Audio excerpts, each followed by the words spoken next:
दोस्तों देखिए कैसे छोटी सी गलती की वजह से अरबों रुपए का नुकसान हो गया। The own centre building. दोस्तों अमेरिका के सबसे बड़े शहर शिकागो में मौजूद द ओन सेंटर बिल्डिंग उस वक्त शहर की सबसे टॉलेस्ट बिल्डिंग में से एक है, जिसे 1974 में कंस्ट्रक्ट किया गया था। शुरुआत में जब ये बिल्डिंग बनकर खड़ी हुई तो ये शिकागो की सबसे खूबसूरत स्ट्रक्चर में से एक थी। जब इस बिल्डिंग को बनाया गया तो इस पर कैराइना व्हाइट मार्बल का आवरण चढ़ाया गया था, जो इसे देखने में और भी सुंदर बनाता था। लेकिन इसकी यही खूबसूरती इसके लिए श्राप बन गई। तो दरअसल जो मार्बल की पुट्टी इस बिल्डिंग पर की गई थी वो बहुत ज्यादा पतली थी। इस वजह से मार्बल की परत पर क्रैक आने लगे। क्रैक आने की वजह से मार्बल के टुकड़े नीचे गिरने लगे। आर्किटेक्ट ने तुरंत बिल्डिंग पर लगा मार्बल हटवा दिया और उसकी जगह बहुत ही हाई लेवल के ग्रेनाइट को लगाया गया। और बस इतनी सी बात के लिए बिल्डिंग के ओनर्स को $80 मिलियन यानी तकरीबन 600 करोड़ रुपए का नुकसान हुआ।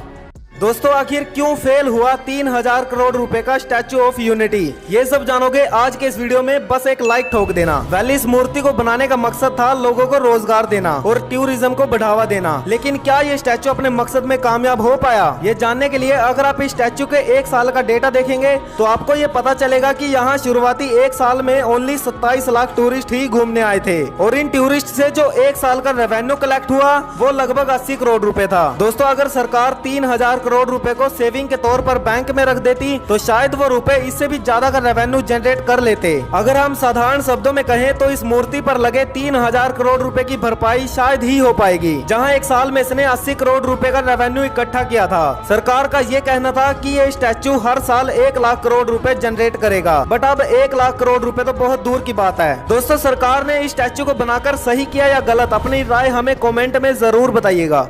दोस्तों ऐसा माना जाता है कि ये मछली डायनासोरों से भी ज्यादा खतरनाक थी। तो दरअसल मैं बात कर रहा हूँ डंक लियोसीटियस मछली की। ये मछली बेहद ही विशाल और खतरनाक मछली थी। खोजे गए जीवाश्मों के आधार पर यह मछली 37 करोड़ साल से 36 करोड़ साल पहले पृथ्वी पर निवास करती थी। यदि डंक लियोसीटियस मछली के बारे में बात की जाए तो इसकी खूबियों को देखते हुए ये अंदाजा लगाया जा सकता है कि मानो प्रकृति ने इस मछली को तेजी से फैलते हुए समुद्री जीवन को काबू करने के लिए बनाया गया हो। ये मछली दिखने में किसी शार्क जैसी होती थी। आकार में डंक लियोसीटियस मछली 26 से 32 फीट लंबी हो जाती थी। जीवाश्मों का और अध्ययन करने के बाद ज्ञात हुआ कि इस मछली के पास दांत नहीं होते थे, लेकिन दांतों की जगह उसके पास 2 हड्डियों से बने कटर थे। लेकिन ये कटर इतने मजबूत और नुकीले थे कि ये किसी भी अन्य जीव के पल भर में 2 टुकड़े कर डालती होगी। एक शेर के काटने की शक्ति अधिकतम 650 PSI ही होती है। वहीं डंक लियोसीटियस के जबड़े की बनावट को देखते हुए इसके काटने की ताकत 8000 PSI से भी ज्यादा मानते हैं।